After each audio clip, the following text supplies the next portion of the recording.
The title of my talk today is Appropriate Action. What moves you to act? From a reflective meditation perspective, the emphasis shifts slightly from knowing what the appropriate thing to do is more towards learning from the movements that we make, from the actions we take. So rather than beginning with this fixed idea of what an appropriate action should look like, we start with our experience. We ask ourselves, what's happening? What do we feel? What's being perceived? And then what action is arising in response to that? So reflection afterwards also allows us to look at, the action after it's occurred, not so much so we're judging it, but to understand where was the harm and maybe our actions, where was the care, what conditions shaped that action. I've seen over time that this reflective process, it really refines our sensitivity so that our actions are more aligned with our ethical values. And lately, I have been prone to tears. My eyes just well up really easily, mostly at kindness, but also at what's happening in the world. But these tears don't stop me from acting, even though my actions don't have a clear direction often. And I really can't name a larger purpose or say exactly what caused me to take a certain action, but I can feel some shifts and I can feel changes. And there has been a change in my direction. And my attention has moved really towards what is affecting me directly. 10 years ago, I founded Sati Sangha. Many of you founded that with me.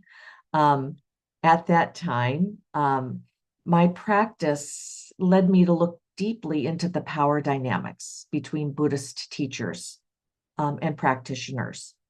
I was hurt and angry about unethical behavior in our former Sangha.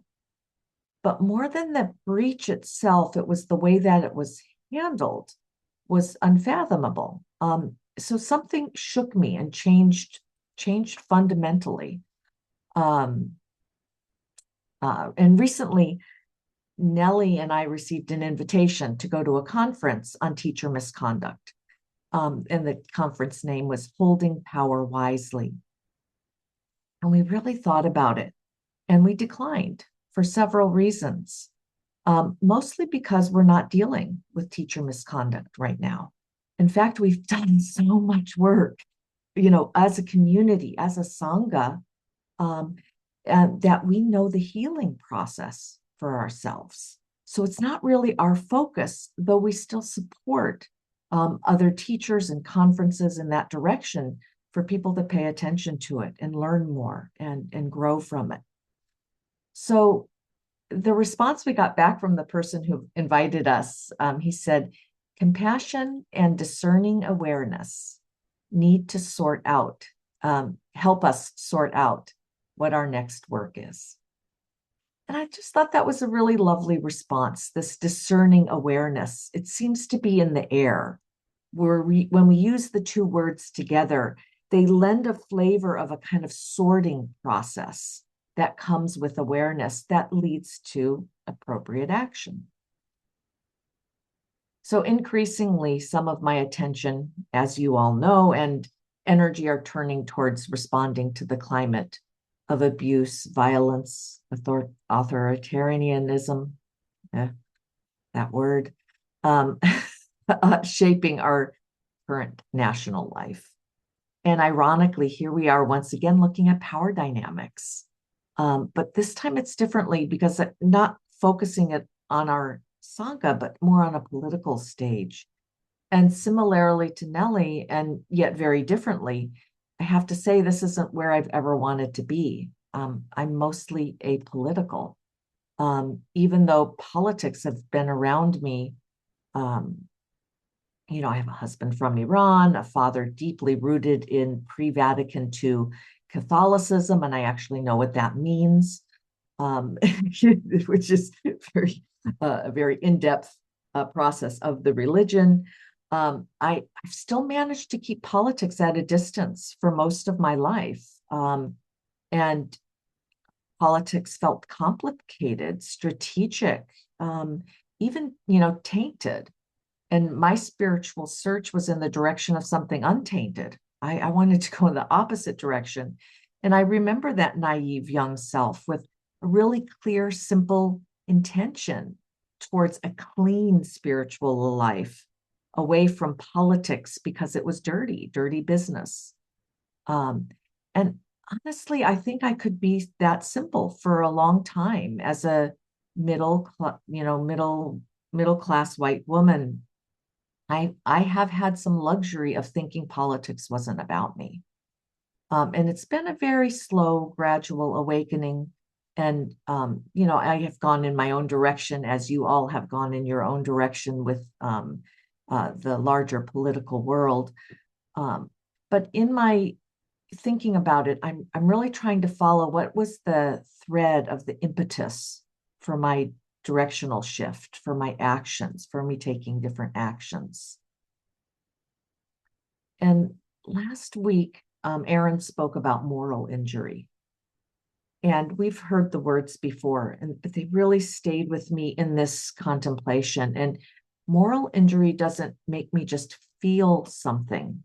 It really is an impetus for me to act, to protect others, to protect myself, to support people in the groups that are helping others, to protect systems that support life, parks and forests and libraries, Medicare, social security. So with this, desire to act, I'm also questioning, am I just jumping from one cause to another? And the words came like, am I just getting on some bandwagon? My mom used to say, don't jump on the bandwagon. Now, what the hell is a bandwagon? So we're now at the point where we can know just at our fingertips by looking it up. So here's the definition. A bandwagon originally referred to a literal wagon carrying a band in a parade, something very lively that attracted attention and drew people in. And now over time, the meaning has become more metaphorical. And I think my mom was, pointing to don't jump on a popular trend or, devote yourself to a cause that everybody else is, joining, which if everybody was jumping off a cliff, would you go do it? These are the kind of things I got in my childhood. But the underlying view there is you're doing that without reflection, without really thinking about it, without giving it time to develop into, do I really want to do that? So in thinking about my current bandwagon, I guess I'd call it, with the politics, I'm not simply following a trend. I feel like I'm following the harm.